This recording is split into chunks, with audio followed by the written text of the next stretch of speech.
A defesa de Daniel Vorcaro, dono do Banco Master, divulgou uma nota afirmando que não conseguiu falar com o banqueiro desde que ele foi transferido para a Penitenciária Federal de Brasília na última sexta-feira. Vorcaro foi transferido por ordem do ministro André Mendonça para garantir a segurança dele.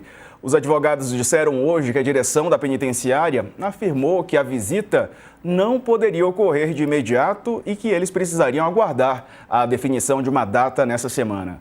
A defesa foi ao Supremo, os advogados recorreram ao STF pedindo o direito de realizar visitas e que elas não fossem gravadas. A gravação das entrevistas é uma medida padrão em presídios federais de segurança máxima. O presídio é considerado um dos mais seguros da América Latina, tem sistemas para registrar reuniões entre advogados e clientes, o que também gerou críticas de advogados do banqueiro. Caso isso não seja possível na Penitenciária Federal, os advogados pediram para que Vorcaro seja levado para outro presídio, como a Papuda. A expectativa é que a ida à Comissão de Assuntos Econômicos no Senado, a CAI, seja de fato cancelada. Assunto para Letícia Casado, que está aqui no estúdio mais uma vez. Bem-vinda, Letícia. Beto Vasques, professor da Fundação Escola de Sociologia e Política, também em loco. E só quem fugiu de mim foi a Carla Araújo, que está lá em Brasília, trabalhando e chefiando o nosso escritório de Brasília. Tudo bom, Letícia? Boa tarde para você. Boa tarde, Diego. Boa tarde, professor. Carla. Viemos combinando hoje. Pois é, vocês gostam de combinar. Hoje eu coloquei pelo menos um pretinho, que para não ficar totalmente por fora. O outro dia tava Carla e Dani juntos. Eu tô vendo que ninguém me avisou, né? É verdade. Você vê que a gente, elas não colocam no papo. Oi, Carla. Boa tarde, gente. Pois é que eu tô precisando, eu tô muito com branco e preto ultimamente, alternando essas cores e aí tá sempre combinando. Mas vou começar a colocar umas cores a mais aqui, mas eu aviso pra gente combinar. Boa tarde, gente. Boa tarde, Beto, Letícia, Diego. Não fugir de você. Semana começa agitada por aqui. Vamos falar do Daniel Vorcaro, então, e esse pedido da defesa dele, Carla? Então, Diego, por conta desse pedido, tem uma questão aí que está em aberto e que é importante para amanhã, né? Que existia a possibilidade de Daniel Vorcaro e a CAI, a Comissão de Assuntos Econômicos ali do Senado, presidida por Renan Calheiros. Como é que está isso neste momento? Vamos lá.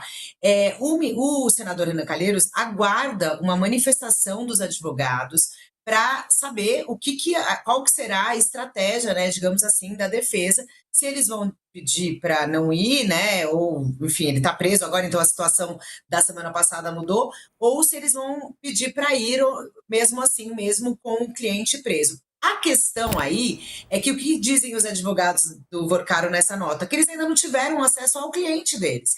E que por conta dessas restrições existentes no presídio de segurança máxima, eles estão pedindo para que isso seja, digamos, né, que essas regras sejam alteradas, que eles querem manter o direito, como advogados, de poder falar com o seu cliente sem que tudo seja gravado. E aí, com essa indefinição e com essa dificuldade dos advogados em terem esse contato com o Vorcaro da forma como eles querem, muito provavelmente a gente não vai ter essa manifestação dos advogados ainda.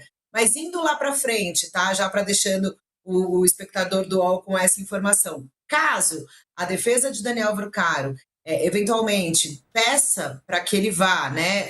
O Senado, evidentemente, tem esse interesse que ele vá. Ainda teria que precisar da autorização do André Mendonça. Qual é a apuração que eu tenho com os aliados, com os auxiliares do ministro ali no gabinete? Bom, se chegar esse pedido lá no gabinete do ministro André Mendonça para que Vorcaro possa ir à CAI amanhã, a tendência é o ministro chancelar e dizer que sim. Por quê? Porque o que dizem os auxiliares dele? Porque é assim que ele age normalmente em casos como esse, ou seja, o acusado que tem a prerrogativa de escolher se quer ou não falar.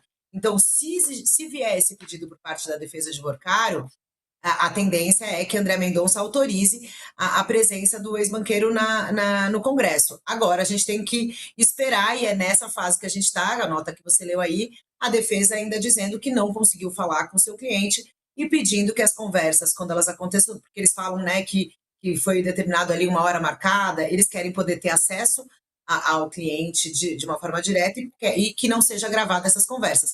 Enfim, aí a gente tem que ver como é que vai ficar a resposta a essa manifestação dos advogados para ver se ainda hoje vai ter algum desdobramento nesse sentido, para ver se a gente vai ver ou não, né, se amanhã terá presença ou não ali de Daniel Vorcaro no Congresso. Mas, enfim, até o momento, Diego, tudo indica, né? Acho que é difícil, a gente está num momento aqui em Brasília que a gente não crava nada. Eu sou super receosa porque tudo muda muito rápido.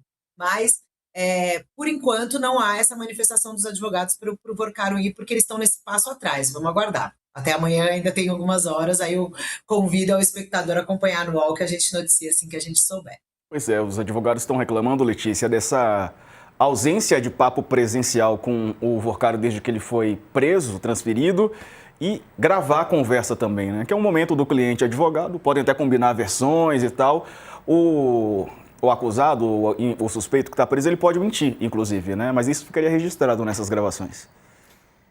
Então, os advogados do Daniel Vorcaro falam que eles precisam ter esse momento, precisam conseguir conversar a sós, com tranquilidade e tal. A questão é que tudo que está envolvendo o Daniel Vorcaro está muito complicado nesse momento. Até porque a investigação, ela está caminhando, ela abriu alguns pontos que são muito delicados. Por quê? Porque trouxeram até os ministros do Supremo para o meio dessa confusão.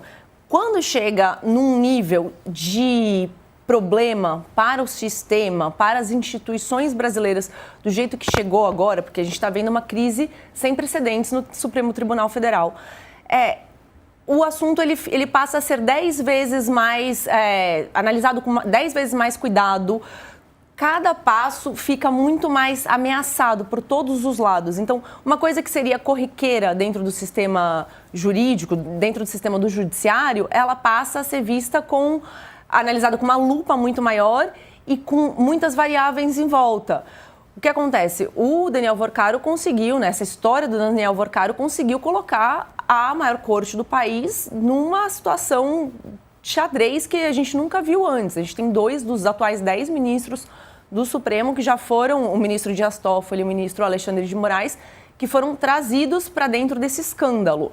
Então, qualquer decisão relacionada a Daniel Vorcaro e a prisão de Daniel Vorcaro, ela vai ser pensada, ela vai ser estudada, ela vai ser movimentada com um olhar diferente de tudo que a gente já viu antes na história do país, Diego. Pois é. Agora, Beto, o Daniel Vorcaro, as investigações mostram que ele é um criminoso perigoso, né? Então, assim, foi para um presídio de segurança máxima e a regra lá é essa, né? Vale para outros chefes de organizações criminosas e tudo indica que ele é um chefe de organização criminosa também. Boa tarde mais uma vez. Boa tarde, Diego, Letícia, Carla, um prazer estar com vocês. Boa tarde para a audiência. Diego, como diz o Arnaldo, a regra é clara, não é isso? Quer dizer, se não pode, não pode. Eu acho que é uma boa pergunta a ser feita para os juristas, até que ponto, embora ele esteja num presídio de segurança máxima, ele não foi condenado. Eu acho que essa é uma questão importante. Então, nesse sentido, ele está com os direitos dele garantidos ou não? Porque, infelizmente, Diego, eu queria botar aqui mais um bode na sala, discutindo, eu ouvi a Letícia e a Carla também. Eu comecei, sábado, eu até me arrependo pela boca, porque no sábado aqui no All News eu falei, poxa, a sensação que dá é que parece que tem 2 polícias federais. E hoje a gente tem um furo da Mônica Bergamo dizendo isso.